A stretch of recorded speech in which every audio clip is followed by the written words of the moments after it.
இன்றைக்கு தேவ பிரசன்னத்திற்காக நம்ம எல்லாரும் அப்படியே ஸ்தோத்திர பலிகளை ஏறெடுக்க போகிறோம். ஆண்டவர் நமக்கு கொடுத்த இந்த அருமையான நேரம், வருடத்தின் கடைசியில் அநேக இடங்களில் கர்த்தரை தேடுகிற பிள்ளைகள் உண்டு. வருகிற ஆண்டு எனக்கு ஆசீர்வாதமாக இருக்கணும், நன்மையாக இருக்கணும், அந்த ஆண்டை கர்த்தர் எனக்கு ஆசீர்வாதம் தரணும், இப்படி எதிர்பார்க்குற பிள்ளைகள் அநேகர் உண்டு. அந்த கூட்டத்தில் நம்மளும் ஒரு சிறு கூட்டம்தான். நம்மளிடத்துல தேவன் என்ன நோக்கம் வைத்திருக்கிறார், புதிய ஆண்டை எனக்கு எப்படி நடத்தை தரப்போகிறார், அவர் எனக்கு என்னென்ன திட்டங்களை வைத்திருக்கிறார், இதை அறிந்து தான் இன்றைக்கு நாம் தேவனோடு கை கோர்க்க போகிறோம். பைபிளில் இயேசு பார்ப்பதற்கு முன்பாக ஒருவன் வஸ்திரம் தரியாமல் அவன் பிசாசினால் அலைக்கழிக்கப்பட்டு அவன் வேதனைக்குள் இருக்கிறவனாய் இருப்பான். தன்னைத்தானே அவன் காயப்படுத்தி கொண்டான். எப்பொழுது இயேசுவை சந்தித்தானோ அவனுடைய வார்த்தையை கேட்டு எவிரு என்கிற ஒரு ஜெபாலய தலைவன் இயேசுவை சந்திக்க வந்தான். அப்ப கவனித்து பாருங்க, அதற்கு முன்பு இந்த லேகியோன் பிசாசு பிடித்தவன் அவனை எல்லாரும் விரட்டுறவங்களும் இல்லை, இவன் எல்லாரையும் விரட்டுறவங்களாய் காணப்பட்டான். எப்பொழுது இயேசுவை சந்தித்தானோ இந்த லேகியோன் சொல்லி எவரு இயேசு அற்புதம் செய்வார் என்று என்ன பண்ணுகிறார், அந்த ஜெபாலய தலைவன் இயேசுவை தேடி வந்தார்.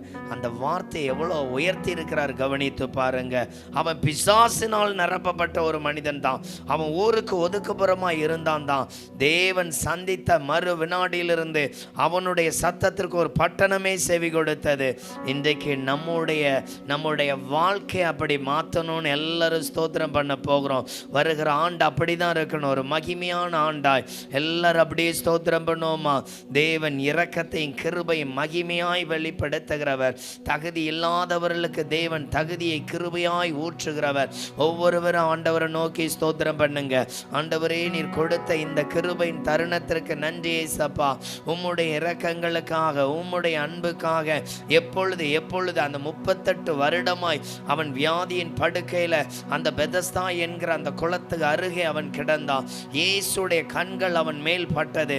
அவனை பார்த்து குளத்துல போய் இறங்கி போன்னு சொல்லல, நீ எழுந்திருந்து சொன்னார். அவ்வளவுதான். அங்க வேற ரூல்ஸ், வேற தெய்வீக ஒரு செயல்கள் இருந்தது. ஆனா இயேசுகிட்ட அப்படி இல்லை. லெகுவான அற்புதம், எழுந்து போ, அவ்வளவுதான், முடிஞ்சிட்டு.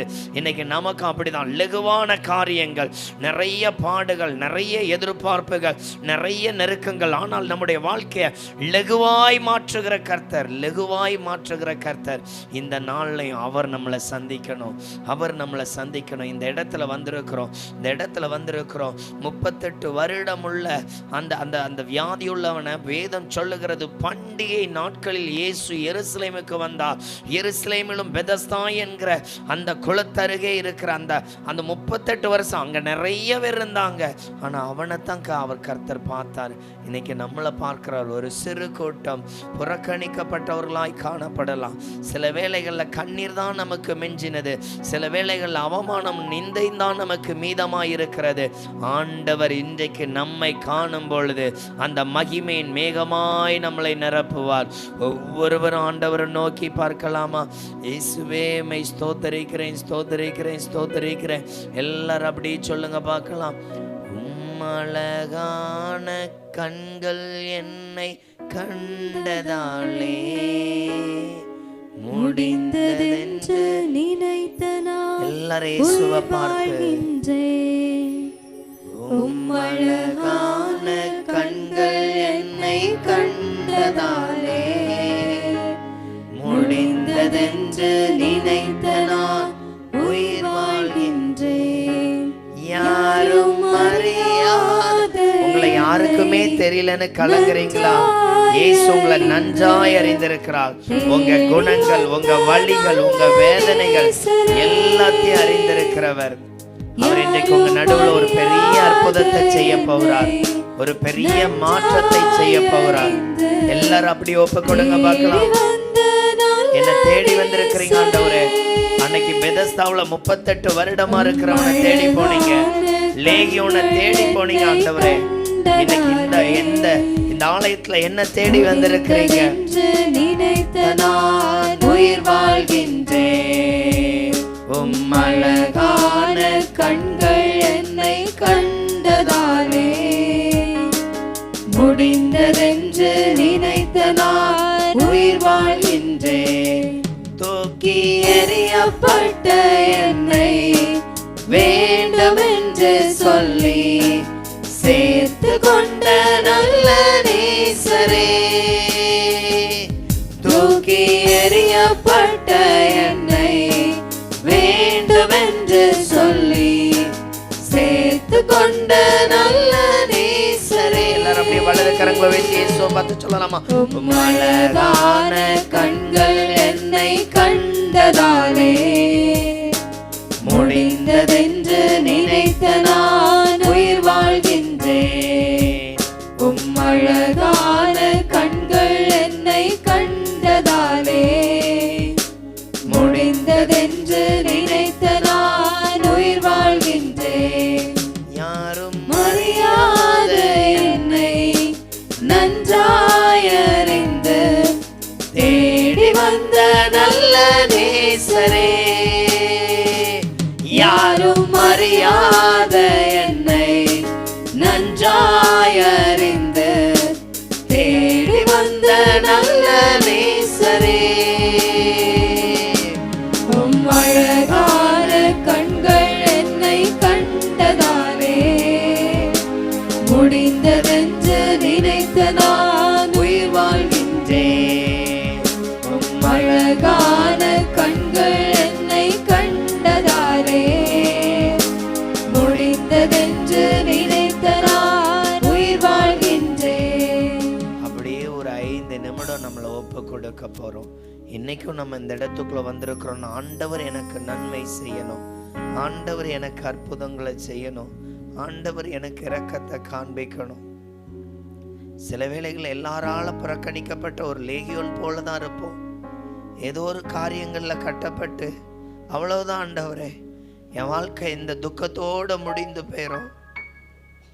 அந்த கடற்கரையில பார்த்தீங்கன்னா இயேசு பெரிய ஊழியம் செய்ய வரல, ஒரே ஒரு நபரை சந்திக்க வந்தார். அவனை தேடி வீட்டில் இருக்கிறவங்க வரல, அவனை யாரும் நேசிக்கல, அவன் புறக்கணிக்கப்பட்ட பாத்திரமா இருந்தான். ஒருவேளை அது நமக்கு தெரிந்த நபராக இருந்தா சொல்லியிருப்போம்ல, ஒரு காலத்தில் அவர் எப்படி இருந்தார் தெரியுமா? இந்த போராட்டம் வந்த பிறகு அவர் வாழ்க்கையே அழிந்து போயிற்று. அந்த அழிந்த வாழ்க்கையை கொண்டு தாங்க அழிந்து போன எவருடைய மகளை எழுப்பும்படியாய் அந்த நபர் பயன்பட்டார். இன்னைக்கு நம்மளும் அப்படிதான். சில சூழ்நிலைகள் அழிந்துட்டு, சில வாழ்க்கை, சில பகுதிகள் முடிந்தது என்று நினைக்கலாம். இன்னைக்கு புதிய ஆரம்பத்தை தரப்போகிறார். அந்த வாழ்க்கையை அப்படியே இயேசுவிடத்தில் ஒப்பு கொடுக்க போகிறோம். என்னை குறித்திருக்கிற உம்முடைய திட்டம் நிறைவேறணும். நேற்று தினைக்கு பவுல் ஒப்பு கொடுத்தது போல இன்றைக்கு ஒப்பு கொடுக்க போகிறோம். இந்த ஆராதனை வேளையில் ஆண்டவரே, என்னை குறித்திருக்கிற உம்முடைய நோக்கம் நிறைவேறணும் ஆண்டவரே, உம்முடைய சித்தம் நிறைவேறணும் ஆண்டவரே. இந்த இடத்துல தான் ராஜா வந்திருக்கிறார், இந்த இடத்துல தான் அந்த மகிமை பொருந்தின கர்த்தர் வந்திருக்கிறார், இந்த இடத்துல தான் அந்த வல்லமையுள்ள மகிமையின் தேவன் வந்திருக்கிறார். இந்த இடத்துல தான் அந்த பெதஸ்தா குளத்துல அவனை தேடி வந்தது போல இன்றைக்கு அவருடைய இரக்கத்தின் வீடாயிருக்கிற தேவாலயத்துல உங்களையும் என்னையும் தேடி வந்திருக்கிறார். அவரிடத்துல ஒரு 5 நிமிடம் உங்க பாரம், உங்க கவலைகள், உங்க துக்கத்தை அப்படியே இறக்கி வைக்க போறோம். எல்லாரும் அப்படியே ஸ்தோத்திரம் பண்ணுங்க, மன்றாட்டி கேளுங்க, மன்றாடி கேளுங்க. இயேசுவே, என்னை ஒரு விஷயம் நினைத்தருளுங்கப்பா. இயேசுவே, என்னை ஒரு விஷயம் நினைத்தருளுங்க. என் கவலைகள், என் கண்ணீர், என் பாரம், என் துக்கங்கள் ஆண்டவரே இந்த நாள்ல மாற்றணும் ஏசப்பா, மாற்றணும் ஏசப்பா. அப்பா, என் கரத்தை பிடிச்சிடுங்க ஏசப்பா. என் கரத்தை பிடிக்கிறதுக்கு யாருக்கும் விருப்பம் இல்லை, ஆனா நீங்க தான் சொல்லியிருக்கிறீங்க ஆண்டவரே, நான் உன்னை விட்டு விலகிறதும் இல்லை, உன்னை கைவிடுறதும் இல்லைன்னு. இன்னைக்கு என் கரத்தை பிடித்து கொள்ளுங்க ஆண்டவரே, என் கரத்தை பிடித்து கொள்ளுங்க ஆண்டவரே. என் மேல அன்பு காட்டுகிற சர்வ வல்லமை உள்ள தேவனே, உம்முடைய கிருபை என்னை சூழ்ந்து கொள்ளட்டும் ஆண்டவரே, உம்முடைய கிருபை என்னை சூழ்ந்து கொள்ளட்டே சப்பா. இயேசுவின் வல்லமைக்குள்ள ஒப்பு கொடுக்கிறோம். ஒவ்வொருவரும் மன்றாடுங்க. அநேகருக்கு அடுத்த வருடத்துல இந்தந்த காரியங்கள் நன்மையா நடக்கணும், இந்த அற்புதங்கள் நன்மையாய் நடக்கணும். சிலர் ஆவிக்குரிய வாழ்க்கைக்காக மாத்திரம் ஜெபம் பண்றீங்க. நீங்க என் கூட இருக்கிற வாழ்க்கை அது பெருசாண்டவரே, அதை மாத்திரம் எனக்கு அதிகமாய் கட்டளையிடுங்க. அந்த வாழ்க்கையை எனக்கு அர்ப்பணிக்கிற ஆண்டவரே, அந்த வாழ்க்கைக்கு என்ன அர்ப்பணிக்கிறேன், அந்த ஆசீர்வாதத்தை எனக்கு தாங்க. அப்படி அந்த ஆவிக்குரிய வாழ்க்கையை கேட்குறவங்க இயேசு உங்களோடு பேசுகிற ஒரு வார்த்தை அதுதான். இதோ முந்தின ஆலயத்தை காட்டிலும் இதோ வருகிற தேவாலயமாய் இருக்கிற உன்மேல் அவருடைய மகிமை வெளிப்படும் பொழுது அது பலம் வாய்ந்ததான் இருக்கும். நான் பார்த்த ஒரு காரியம், ஒரு பொல்லாத ஆவி அந்த மகிமைக்கு முன்பாக அப்படி எரிந்து ஒன்றுமில்லாமல் போய்விட்டது. ஆண்டவர் இன்னைக்கு உங்களை குறித்து சொல்லுகிறார், இந்த பயத்தின் கிரியைகள், இதோ உங்களுக்கு விரோதமாக எழும்பின அந்த பயத்தின் கிரியைகள் இயேசுவின் நாமத்தினால் அது ஒன்றுமில்லாமல் அழிந்து போகும். உங்களுக்கு உண்டான அந்த நிந்தைகள், அவமானங்கள், வேதனைகள் ஒன்றுமில்லாமல் அழிந்து போகும். இயேசு நம்மை கைவிடுறவர் அல்ல, இயேசு நம்மை விட்டு விலகிறவர் அல்ல. அவர் உங்களோடு இருக்கிற தேவன். அந்த ராஜாவை பார்த்து சொல்லுங்க, ஆண்டவரே உங்க கிருபை என்ன தாங்கட்டும், உங்க கிருபை என்ன தாங்கட்டும். இந்த இடத்துல நிறைய யுத்த குதிரைகள் வந்திருக்கிறத பார்க்கிறேன். இன்றைக்கு நீ இப்படிப்பட்ட பலத்தை தான் பெறப்போகிற. இதோ வாகனம் ஓட்ட தெரிந்தவர்கள் ஒவ்வொரு விதமான வாகனங்களை ஓட்டுவார்கள். ஆனால் ஒரு யுத்தத்தில் குதிரை பயணிக்கிறவன் எப்படி இருக்கணும் தெரியுமா? அவனுக்கும் தைரியம் இருக்கணும், குதிரையும் தைரியமான குதிரையா இருக்கணும். ஏனென்றால் பட்டயம் வரும் பொழுது, அது அதற்கு விரோதமாக எழும்பி போகும் பொழுது அதனுடைய சத்தம், யுத்த சத்தத்தை அது வெளிப்படுத்த வேண்டும். இந்த நாளிலும் உங்கள் நடுவே தேவன் கொடுக்கிற ஒரு பலமான வல்லமையாய் இருக்க போகிறது. ஒவ்வொருவரும் அந்த ராஜாவை நோக்கி பார்த்து, உங்கள் பாரங்கள், உங்கள் கவலைகள், இதோ உங்களுக்கு விரோதமாய் எழும்புகிற ஆயுதங்கள் இந்த யுத்தத்தில் பொருள், அதாவது ஒன்றுமில்லாமல் அழிந்து போய்விடும். கர்த்தருடைய பிள்ளைகளை அவர் சேனையாய் வைத்திருக்கிறார். இதோ வேதம் சொல்லுகிறது, உன்னை தொடுகிறவன் என் கண்மணியை தொடுகிறான். அவர் யுத்தம் செய்கிற கர்த்தர். வேதத்தில் எசேக்கியா ராஜாவுக்கு விரோதமாய் எழும்பின ஒரு ராஜா ஒரே ஒரு தூதரை அனுப்பினார். ஒரு இரவுக்குள் யுத்தம் கர்த்தருடைய யுத்தமாய் மாறிற்று. இன்றைக்கு உங்களுக்கும் எனக்காக ஒருவர் யுத்தம் செய்ய கடந்து போகிறார். அவரே சேனைகளின் கர்த்தர். அந்த தேவனை நோக்கி ஸ்தோத்திரம் பண்ணுங்க. என்னை பலப்படுத்தும். ஒவ்வொருவர் இயேசுவை நோக்கி பாருங்க. அவர் உங்களுக்கு மகிமையின் பலத்தை கட்டளையிட வல்லமை உள்ளவர். ஆண்டவர் நோக்கி ஸ்தோத்திரம் பண்ணுங்க. ஆண்டவர் ஒரு 2 காரியத்தை உங்களுக்கு முன்பாக வைக்கிறார். சில இடத்துல ஏதோ ஒரு குறை இருக்கிறத பார்க்கிறேன். அந்த குறையை ஆண்டவர் வெளியே சொல்ல வேண்டாம், நீ அதை மட்டும் சொல்ல அவனுக்கு நினைவுபடுத்துவேன். சிற்றின்பம், சில காரியங்கள் மேல் இன்னும் நாம் ஒரு அடிமைத்தனமாக இருக்கிறோம். ஆண்டவர் சொல்லுகிறார், நீ என்ன பின்பற்றி வரணும், சிலுவை எடுத்துக்கொண்டு என்ன பின்பற்றணும். இன்னைக்கு ஆண்டவர் இதை விரும்புகிறார். ஒப்பு கொடுக்க போறீங்க. ஒரு 2 நிமிடம் ஆண்டவர்கிட்ட அப்படியே சொல்லுங்க, எந்த காரியத்தில் நான் குறை என்பதை நீர் பார்க்கிறீரோ அதை என்னை விட்டு எடுத்து போடுங்க ஏசப்பா, என்னை விட்டு எடுத்து போடுங்க. ஒவ்வொருவரும் ஒரு 2 நிமிடம் அந்த காரியத்தை அப்படியே ஒப்பு கொடுங்க. ஆண்டவர் இதை ஒப்பு கொடுக்கும் பொழுது ஒரு தேவ மகிமையின் ஒரு சுத்திகரிப்பின் பலன் உங்கள் நடுவே வெளிப்படும். சில வேளைகளில் அந்த காரியம் உங்கள் இரவு நேரத்தில் ஜெபத்தை தடை பண்ணுகிறது. ஜெபிக்கும் பொழுது தூக்கம் வராது. ஆனால் அந்த நம்மளுடைய பிடிச்ச காரியத்தை செய்யும் பொழுது தூக்கம் வர்றதில்லை. நீங்கள் அறிந்திருப்பீர்கள். அறிக்கையிடுங்க. ஒரு 2 நிமிடம். இயேசுவே, இந்த குறைகள் என்னை விட்டு மாறணும். உங்கள் நடுவே 2 விசேஷித்த தூதர்கள் வந்திருக்கிறாங்க. அவர்களுடைய கைகளில் அநேக சாவிகள் இருக்கு. கர்த்தர் சொல்ற, இன்னைக்கு நான் புதிய தாளந்த தரும்படியாய் வந்திருக்கிறேன். புதிய ஆவிக்குரிய தாளந்துகளை உங்கள் நடுவே கட்டளையிடும்படியாய் வந்திருக்கிறேன். நான் அனுப்புகிறவர்கள் வெறுமையாய் வருவதில்லை. உங்களை ஆசீர்வதித்து, உங்களை பலப்படுத்தி, உங்களை ஸ்திரப்படுத்தி ஆண்டவர் உங்கள் நடுவில் உங்களை காத்திருக்கிறார். அப்படியே ஒப்பு கொடுங்க. வாலிப பிள்ளைகள், உங்களுடைய சிந்தை, எண்ணங்கள், கண்கள், செவிகள், நாவுகள், பேச்சுகள், இருதயத்தின் ஆழ நினைவுகள் எல்லாவற்றையும் அறிக்கையிடுங்க. எந்தெந்த காரியங்களில் நான் உம்முடைய பார்வையில் குறையாய் காணப்படுகிறேனோ அதை எனக்கு மன்னியும். அது சில வேளைகளில் பரிசுத்தத்தை கெடுத்து போடுகிறது. சில வேளைகளில் அது உனக்கு துக்கத்தை உண்டு பண்ணுகிறது. சில வேளைகளில் அது உனக்கு நிந்தையை உண்டு பண்ணுகிறது. ஆண்டவர் உங்களை பார்த்து சொல்கிறார், இன்னுமாய் ஆயத்தப்படுங்க. ஆண்டவருடைய மகிமை இன்றைக்கு உங்களை சூழ்ந்திருக்கிறது. இந்த இடம் முழுவதிலும் அநேக தீவெட்டிகள் வைக்கப்பட்டிருக்கிறத பார்க்கிறேன். ஆண்டவர் சொல்லுகிறார், உங்களுடைய எல்லா காரியங்களிலிருந்து இன்றைக்கு ஒரு பரிபூர்ண தேவ மகிமை மகிமையின் விடுதலையை காண்பீர்கள். ஒவ்வொருவரும் சிலர் அருகே இயேசுடைய கரம் இருக்கிறத பார்க்கிறேன். ஆண்டவர் சொல்லுகிறார், இன்னும் நீ அர்ப்பணி, நான் உன்னை முத்திரை மோதிரமாய் வைக்க வந்திருக்கிறேன். இன்றைக்கு சில வெளிப்பாடுகளை பார்க்க போறீங்க, சில தேவ திட்டங்களை உணர போறீங்க. ஆண்டவர் இந்த காரியத்திற்கு என்னை எடுத்து பயன்படுத்த போறார், இந்த காரியத்திற்கு அவர் என்னை உருவாக்க போகிறார்.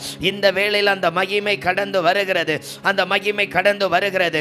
ஒரு சுத்திகரிப்பின் வல்லமை. யாருக்கு ஜெபம் பண்ணும் பொழுது தூக்கம் வருகிறதோ அவர்கள் உங்களுடைய இருதயத்தை ஒப்புக் கொடுங்க. இந்த பொல்லாத தூக்கமயக்க ஆவிகள், ஆண்டவரே, மந்த கிரியைகள் எரிக்கப்படட்டும்னு சொல்லுங்க. ஒருவருக்குள்ள நல்ல பக்தி வைராக்கியம், சில வேளையில் அதுவே ஒரு பெரிய துக்கம். என்னால சரியா ஜெபம் பண்ண முடியலங்கிற ஒரு பெரிய துக்கம், அது ஒரு கவலையாவே இருக்கு. இன்றைக்கு அதை ஒப்புக்கொடுங்க. ஒரு நாள் நீங்க மணிக்கொருக்கள அநேகருக்கு ஜெபித்த அருமையான தாயா, இன்றைக்கு உன் ஜெபம் குறைவாயிருக்கிறது. ஒப்புக்கொடுங்க. இன்றைக்கு மீண்டும் அந்த பழைய வல்லமை, மீண்டும் அந்த புதிய கிருபை உங்களை நிரப்ப போகிறது, உங்களை பலப்படுத்த போகிறது. ஆண்டவருடைய பிரசன்னம் உங்க அருகில வந்திருக்கிறது. ஆண்டவருடைய மகிமை உங்க அருகில வந்திருக்கிறது. ஆண்டவர் சொல்லுகிறார், நிந்தித்த இடங்கள்ல மீண்டும் கிருபை பெற்றுக்கொள்ளத்தக்கதாக உன்னை ஆயத்தப்படுத்து. இயேசுவின் கிருபை, இயேசுவின் நாமத்தினால் சிலர் மேல அந்த தேவ மகிமை கடந்து வரும் பொழுது ஒரு பெரிய சுத்திகரிப்பு உண்டாகிறதை பார்க்கிறேன். ஒரு பெரிய மாற்றத்தை கர்த்தர் கட்டளையிடுகிறார். ஆண்டவருடைய கரங்கள் இயேசுவின் நாமத்தினால் பிள்ளைகளை சுத்திகரிக்க பண்ணும்படியாய் ஜெபிக்கிறேன். எல்லா அந்தகார கிரியைகள் இயேசுவின் நாமத்தினால் மாறி போகட்டும். ஆண்டவரே, உங்க ரத்தத்தை தெளிக்கிறோம். அப்படியே வலது கரங்களை உயர்த்தி, ஆண்டவரே, இன்றைக்கு பவுலை போல ஒப்பு கொடுக்க போறோம். உம்முடைய சித்தம் என் வாழ்க்கையில நிறைவேறட்டும். இன்னைக்கு நிறைய பேச போகிறார். இந்த வருடத்தின் இறுதி நாள் அல்ல, இன்றைக்கு ஆண்டவர் கொடுக்கிற இந்த வருடத்தை கடந்து நீங்க செய்ய போகிற அநேக திட்டங்கள் ஆண்டவருடைய சத்தத்திற்கு, ஆண்டவருடைய வார்த்தைக்கு காத்திருக்க போறோம். ஒவ்வொருவரும் சொல்லுங்க, ஆண்டவரே, அந்த வார்த்தை என்னில் நிரப்பப்பட என்னை அர்ப்பணிக்கிறேன். மெய்யாகவே சொல்லுகிற பிள்ளைகள் மேல ஒரு தெய்வீக பிரசன்னம் இறங்குகிறத நான் பார்க்கிறேன். எந்த பிள்ளைகள் அர்ப்பணிக்கிறீங்களோ, ஆண்டவர் இதுல விசேஷமாய் ஒரு மகளை ஆண்டவர் காண்பிக்கிற ஒரு காரியம். ஆண்டவர் சொல்லுகிறார், நேற்றைய தினத்துல சொன்னேன், நீ சிலருடைய கட்டுகள் அவிழ்க்கத்தக்கதாக ஒரு யுத்தத்தின் மகிமை உன் மேல் ஊற்றுகிறேன் என்று. இன்றைக்கு ஆண்டவர் சொல்லுகிறார், நீ விசேஷித்த தீர்க்க தரிசனங்களை காண்பாய். அது எப்படி இருக்கும் தெரியுமா? இதோ எலிசாவின் நாட்கள்ல அந்த ராஜா பள்ளி அறையில் போடுகிற திட்டத்தை அவனுடைய வீட்டில் வைத்து அவன் அறிந்து கொள்ளுவான் என்று சொன்னது போல மறை பொருளின் ரகசியங்களை நீ அறிந்து கொள்ளுவாய். ஆண்டவர் உன்னை மாத்திரமல்ல, உன்னை கொண்டு ஒரு பெரிய சேனையை உருவாக்கி அவர் உன்னை கொண்டு அனுப்ப போகிறார். இதோ சில காரியங்களில் நீ சபிக்கப்பட்டவள் என்று சொல்லலாம். இருளின் அதிகாரத்தில் விழுந்து விட்டீர்கள் என்று கர்த்தர் சொல்லுகிறார். நான் பட்டணத்தை அசைக்கும் பாத்திரமாய் உன்னை வைத்திருக்கிறேன். நான் அதற்காய் வேறு பிரித்திருக்கிறேன். இன்றைக்கு அந்த அக்னி இறங்கிக் கொண்டிருக்கிறது. எலியாவின் சால்வையின் வல்லமைகள் இன்றைக்கு உன் மேல் இறங்கிக் கொண்டிருக்கிறது. ஆவியானவர் உன்னை தொட்டு பலப்படுத்துகிறார். இதோ போதாத அளவு நிரப்பப்படட்டும் என்று கேள்.